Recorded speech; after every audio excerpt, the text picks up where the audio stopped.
Arnold Böcklin, born in Basel in 1827 and deceased in Fiesole in 1901, was a Swiss painter deeply influenced by European Romanticism and Symbolism of the 19th century. His work is populated by mythological figures, imaginary landscapes, and dreamlike visions that explore themes of life, death, and transcendence. Within that symbolic universe, the Isle of the Dead, Die Toteninsel in German, has become his most enigmatic and famous painting, created around 1880 and repeated in several versions that still fascinate the public and critics today. The painting shows a rocky, mysterious, and silent island emerging from the water like a natural mausoleum. In the center stand dark cypresses, trees traditionally associated with death and cemeteries. The rocks are carved like tombs or classical constructions, while in the foreground a small boat slowly approaches the island. In the boat, a boatman rows toward an opening in the rock. In front of him, a figure completely wrapped in white stands upright next to what appears to be a covered coffin. The water is still and dark, barely reflecting the outline of the boat. The entire scene conveys a deep silence and a sense of passage. There is no wind, no movement, no clear horizon. Everything seems suspended between the world of the living and that of the dead. Böcklin painted the Isle of the Dead in 5 versions between 1880 and 1886, each with variations in light, tone, and composition. The first version, made in 1880, is kept at the Kunstmuseum in Basel. The second, painted also in 1880, was commissioned by Marie Berna, widow of an Italian banker, who upon seeing the sketch, asked the artist to include the coffin and the shrouded figure as a symbol of her late husband's soul. This version is currently in the Metropolitan Museum of Art in New York. The third, completed in 1883, belongs to the Alte National Gallery in Berlin. The fourth version, from 1884, was destroyed during the Second World War, and the fifth, from 1886, is kept at the Museum der Bildenden Künste in Leipzig. The work also has a personal root. Böcklin had lost several of his children, and near his Florentine studio was the English cemetery, where one of his daughters lay. This personal grief imbued the painting's funereal atmosphere. In fact, the artist himself explained that the painting should produce a feeling of stillness, as if one heard a knock at the door of the beyond. The title of the work, however, was not given by him, but by his dealer Fritz Gerlit in 1883. The symbolism of the Isle of the Dead is manifold. The approaching boat evokes the ferryman Charon from Greek mythology, who transports souls to the other side of the river. The white figure represents both purity and the absence of life, an ambiguous image of the soul or mourning. The dark, vertical cypresses function as funerary symbols of eternity, while the serene water reflects the calm of the passage toward death. The island, in its inaccessibility, becomes a metaphor for the realm of the dead, a place no one can visit without leaving the world of the living. At the end of the 19th and beginning of the 20th century, the Isle of the Dead achieved enormous popularity. Vladimir Nabokov said that in almost every home in Berlin there was a reproduction of Böcklin. The painting obsessed figures such as Sigmund Freud, Lenin, and Adolf Hitler, who owned one of the versions. The Russian composer Sergei Rachmaninoff was inspired by the painting for his symphonic poem Isle of the Dead 1908, one of the most celebrated musical translations of pictorial symbolism. In cinema, the work inspired films such as Isle of the Dead 1945, starring Boris Karloff, which recreates its funereal atmosphere and sense of mystery. There were no moral scandals associated with the painting, but rather a radical change in its reception over time. At the end of the 19th century, it was considered a somber and melancholic work, typical of the decadent and symbolist taste of the time.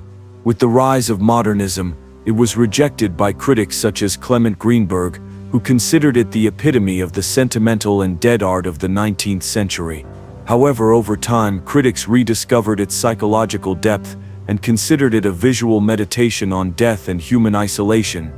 The evolution of the different versions also reflects changes in interpretation. The earlier ones are darker and denser, the later ones clearer and more serene. Some theories hold that Böcklin softened the funereal tone toward a more spiritual vision, as if death transformed into calm transcendence. Although no controversial restorations are known, the surviving works are carefully preserved by European and North American museums, while the destroyed version is remembered only through black and white photographs. The Isle of the Dead continues to fascinate because it embodies a universal enigma: solitude, mourning, the inevitable passage of time, and the mystery of what lies beyond life.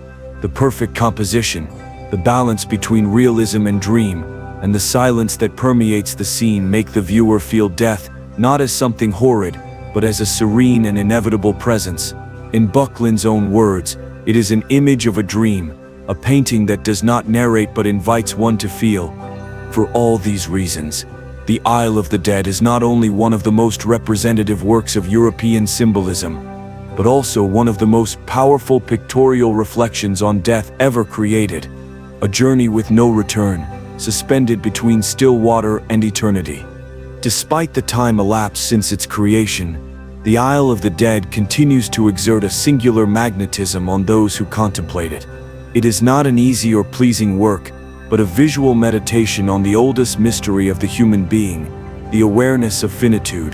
Böcklin, with his precise brush and symbolic imagination, managed to materialize a vision that seems to arise directly from the European collective subconscious. In a century in which reason and science sought to dominate all spheres of knowledge, he returned to art the power of the invisible, the sacred, the inexplicable. The painting, like a dream, offers no certainties but presences. The boat that slowly approaches the island could represent any of us. The boatman, indifferent and silent, is time that leads us without haste. The white figure standing before its destiny symbolizes the soul accepting the passage with dignity. The cypresses, with their solemn verticality, seem to guard the secret of eternity. No other element breaks the stillness. There are no birds, no waves, no wind. It is the instant suspended before dissolution. This suspension of time turns the painting into an existential experience. It is not about observing a landscape, but about confronting a metaphysical frontier. The island is not only a physical space, but a state of the soul, an image of the beyond that each viewer completes with their own beliefs and fears. In that sense, Böcklin achieves what few artists do, to build an open, universal, and at the same time deeply personal symbol. His work acts as a mirror of the unconscious, a door to the inner self. The silence that dominates the scene is not absence, but total presence, the silence of the soul that understands its destiny. Therefore, the painting does not inspire terror, but a strange peace. Even those who do not know its mythological background perceive that the painting speaks in an ancestral, almost archetypal language. The cultural impact of the Isle of the Dead has been so vast that its image has become a kind of modern icon of mystery and death. It inspired not only Rachmaninoff's music, but also generations of symbolist, surrealist, and film artists. Its influence can be traced in the imagery of Max Klinger, in the metaphysical landscapes of Giorgio de Chirico, and later in the treatment of silence and solitude in Ingmar Bergman or Andrei Tarkovsky. The motif of the solitary island surrounded by still water became a recurring visual symbol in Western culture, adopted for book covers, film posters, and contemporary works. Even today, in the digital age, the image continues to appear reinterpreted in video games, comics, or conceptual art, always with the same aura of enigma and melancholy. The fascination the work provoked in Freud, Lenin, and Hitler, figures so different from each other, shows its symbolic ambiguity. Freud interpreted it as a representation of the unconscious. The journey to the island would be the descent into the inner world of dreams and repressed desires. Lenin saw in it a reflection on man's solitude before history, and Hitler, more sinisterly, understood it as a metaphor of destiny and tragic greatness. This multiplicity of readings confirms that Böcklin did not impose a closed message, but offered an image open enough for each era and each individual to project their own meaning onto it. On the technical level, the work shows Böcklin's mastery of composition and color. He uses a restricted palette of greens, browns, and grays that blend with a twilight sky, generating an atmosphere of eternity. The contrast between the deep shadows of the island and the faint luminosity of the water produces a tension that captures the gaze and guides the eye toward the center of the painting, where the white figure rises as a spiritual axis. That chromatic economy does not seek naturalism but emotional suggestion. Each element is carefully balanced so that nothing distracts from the central theme, the passage of the soul. Over the years, critics have reinterpreted the work in light of new philosophical currents. Some see in it an anticipation of existentialism, the human being facing his destiny, aware of his solitude and the impossibility of understanding the whole. Others relate it to Nietzsche's thought, contemporary with Böcklin, in his vision of eternal return and death as part of a natural cycle. It has also been linked to Eastern philosophy, particularly the Buddhist idea of the dissolution of the ego. The truth is that the painting transcends any doctrinal framework. Its strength lies precisely in its ambiguity. On an emotional level, The Isle of the Dead is the result of grief transformed into art. The loss of his daughter and so many of his children marked Böcklin's life, who found in painting a way to reconcile himself with suffering. The boat advancing toward the island could be his way of symbolically accompanying his loved ones to the beyond. Thus, the painting represents not only death, but also the love that persists after it. Its tone is not one of despair but of acceptance, death as continuity, not as an end.